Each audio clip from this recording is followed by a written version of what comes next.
Hi, welcome back to my channel. Today, we'll be discussing Confessions of the Night by JIHA. Now, before we get started, there will be spoilers, so if you don't want to be spoiling this manhwa, go ahead and click off now. No worries, I'll catch you next time. Now, for those of you left behind, let's go over some content warnings. There may be references to religion, terminal illness, death, and impersonation, as these things do appear in the manhwa. Now, if that's okay with you, let's go ahead and get started. As always, let's start with synopsis. Enoch is a priest. He's been struggling recently after the death of his lover, Ray, who passed away from illness. Though his faith is a comfort, it does little to assuage his loneliness. All of these feelings come to a head when he begins to see his dead lover, Ray, amongst the congregation in the church. At first, it's like he's nothing more than a ghost or a shadow appearing out of nowhere but not interacting with anyone or anything. But then this echo of Ray starts talking to Enoch, and Enoch discovers he's the only one who can touch or speak to Ray. The intensity of the interactions only grow and grow until Ray is openly trying to seduce Enoch. Can this man of God avoid temptation, or will this imposter of his lover be too much to reject? To start out with, the art in this is very pretty. It starts out a bit awkward, with ear placements not really making much sense and the faces changing shape, but within an episode, most of that's rectified. This series is only 4 episodes long, so there's only so long to develop the style and find a rhythm,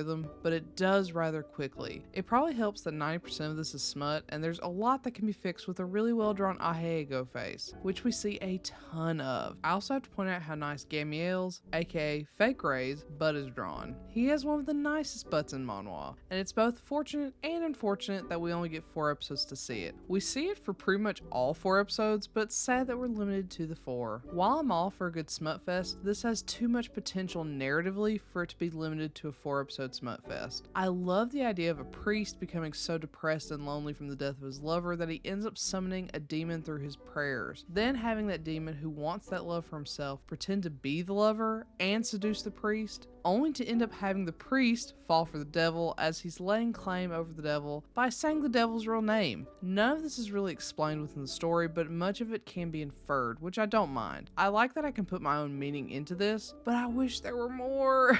I would have loved to have seen an arc of the priest questioning Fake Ray's true identity and discovering who it is. I would have also loved to have gotten more insight into why Gamiel fell for Enoch in the first place. But we have to talk about the main reason I'm so desperate for more. That ending. It ends as it began, with sex. But there's an added element. While in the midst of sex, Enoch asks for the devil's name, which is where it's revealed to be Gamiel. As soon as Enoch says Gamiel's name, a mark appears around Gamiel's neck, implying some kind of bond or contract, tying Gamiel to Enoch for an unspecified amount of time. I would have loved to have learned more about what that mark means and how it works, but we don't get much beyond what can be inferred. Then, soon after this occurs, it all ends, with Enoch telling Gamiel he wants to keep him forever. That's all well and good, but it feels like a cliffhanger. I just want more in the best way, and I'm so sad there isn't more. I had similar feelings about Placebo, and then it came back as a longer series, so I'm hoping if I put the energy out there, I'll be blessed with the same in this instance. Do you see what I did there? Blessed, because religion. Yeah, alright, you get it. Beyond the smut and the potential of the narrative, I also have to talk about how much I love the concept of a sinful priest and guilt-ridden devil. They're so counter to their stereotype, and I love it. The sinful priest without any guilt whatsoever, paired alongside a devil who seems to only know guilt, is the most romantic irony of all time. The devil wants love from the priest and nothing more. Meanwhile, the priest wants everything from the devil. A priest being more devilish than the devil, while the devil's more giving and sacrificial than the priest,